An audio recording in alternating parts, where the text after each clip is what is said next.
Hello again. Hi. We promised to look at more closely Ecclesiastes 9, 1-6, because from this text we're trained as Jehovah's Witnesses to find a proof text for the idea there's no life after death in the Old Testament, and it's often our first proof text that we go to with people at the door and in Bible study situations, as it was in the reasoning book, along with Psalm 146. Two separate verses, separated though by other verses. 4 verses apart in the original. So let's look at the verses between verses 5 and 10, but let's start from the beginning of the immediate context back at chapter 9, verse 1. We've already read it in the previous segment, but now let's isolate a couple of the thoughts in here to see what else you would not believe if you don't believe that this book teaches life after death, that it teaches the opposite. You're going to use Ecclesiastes as your authority. What else will you not believe? According to verse 2 and 3, for instance, what will you not believe if you are trusting Ecclesiastes? Yeah, I would say because he says there's one eventuality for everyone, death, the grave, you would have to believe that there's no advantage to being good. You know, there's no advantage to doing right. He gives you a very picture of a meaningless life. Yeah, a vain life, which is, after all, his main theme in the book, isn't it? Verse 2, in the center of it, in the silver sword, by the way, the good one is the same as the sinner. The one who swears an oath is the same as the one who is cautious. Well, he's not saying there's no morality, but he is saying morality doesn't ultimately matter. Yeah, it doesn't in the end give you any benefit. And in the silver sword again, it says this is a distressing thing that happens under the sun. Calamitous. Yeah. A calamitous thing, and because all have the same outcome. Yeah. Now, this is not what the law of Moses teaches. No. So in a way, he's backtracking into a more cynical point of view. That even the earliest revelation given in the Bible, in the law of Moses itself, says there is meaning to life and it's obedience to God. Yeah. Well, this is looking at it from a more experiential point of view.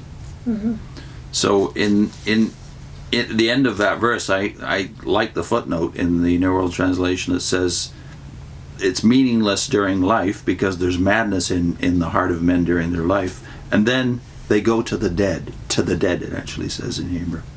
Then they die.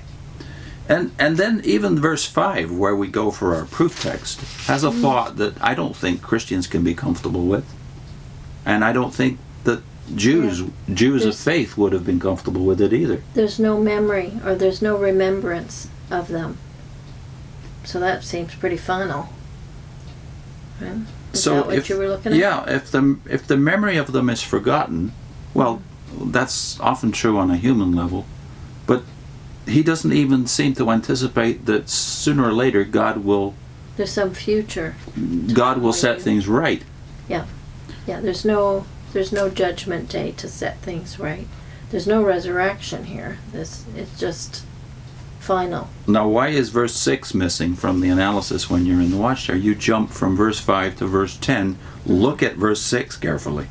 Yeah. Their love and their hate and their jealousy have already perished, the silver sword says, and they no longer have any share in what is done under the sun. And now there's a translation issue. Yeah. In the silver sword that wasn't in. Yeah. This one says at the end, and they have no portion anymore to time indefinite in anything that has to be done under the sun. That was the old New World Translation. Now that's been weakened by the new rendering. They no longer have any share. Yeah. But that's not a flat-out statement that there's no share forever. Yeah. But the phrase "to time indefinite" is the Watchtower's equivalent for what is in most Bibles in which means renderings. Forever, really. So actually, I noted that the New King James translates it, "Nevermore will they have a share," and the ESV, "Forever they have no more share." So what is very firm in modern translations is that what Ecclesiastes is saying is not that they no longer have a share, that is in the past. Yeah. They will never have a share. Yeah. So he's very pessimistic. Life is meaningless. There's no future hope of a resurrection. There's no future hope of a judgment day where things that are unjust in the world get set straight. Yeah. And I think it gets worse in the next few verses. Yeah. Let's read on from 7 through 12. It's also very unlike what the Jews believed in generations. Yeah. You see in Judaica, they did believe in a future, in a hope. The latter books of the Old Testament, the prophets, especially Isaiah and Daniel, talk about a future resurrection of the righteous on earth. Right. Now he says that none of these, nobody, no matter how moral, has any hope of not only life after death, therefore, but a future judgment day where God will set all things right and people will be seen to be either righteous or unrighteous. Daniel 12 is very explicit about that. So Ecclesiastes doesn't share that faith, and I think it gets even more difficult to use this book doctrinally when you get to the subsequent verses from 7 through 12. Okay.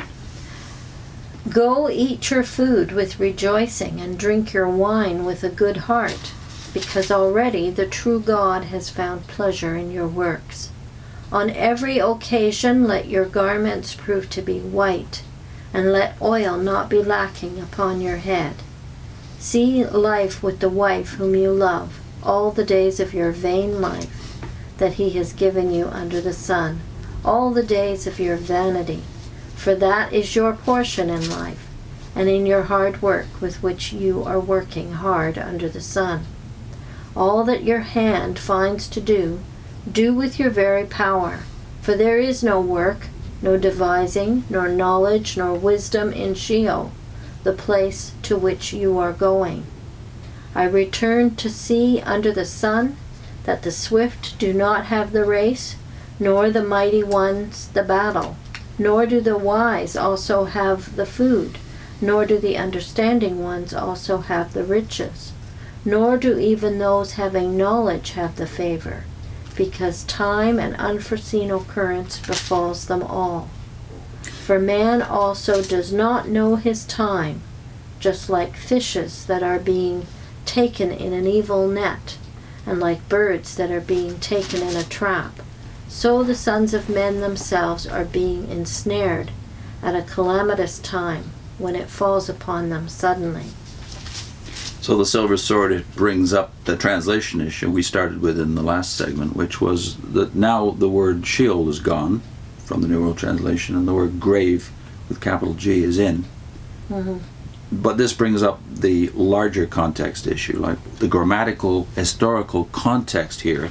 Did the word Sheol always mean grave? Now I happen to agree that here it does.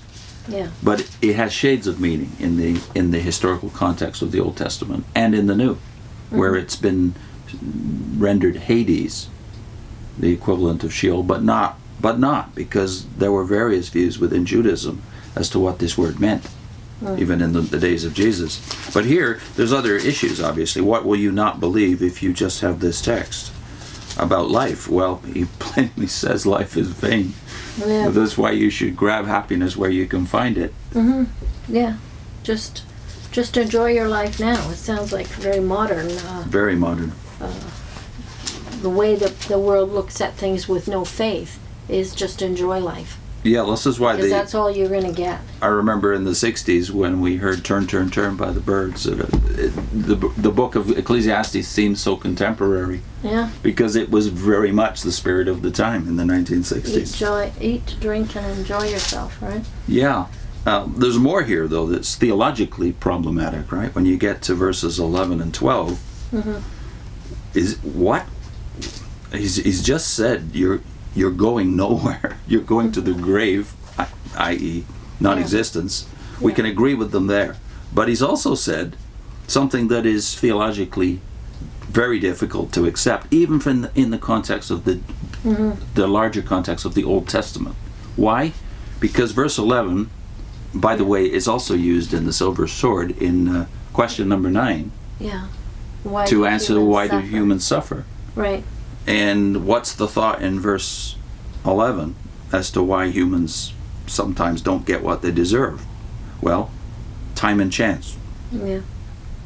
Do Christians believe in time and chance? And did the eyes of faith even in the Old Testament believe in time and chance? Or did they believe in a just God who would one day render to each man according to his works? To believe that is to really question whether or not God has any control. Yeah. Any power. So it's to question or his... any care something for anybody. As a witness, you're supposed to believe in God's sovereignty, right? Yeah. And Calvinist Christians and many other Christians too have an even more emphatic belief that God is in sovereign control. Mm-hmm. But I don't think that's taught here. No. This is more like life is a lottery.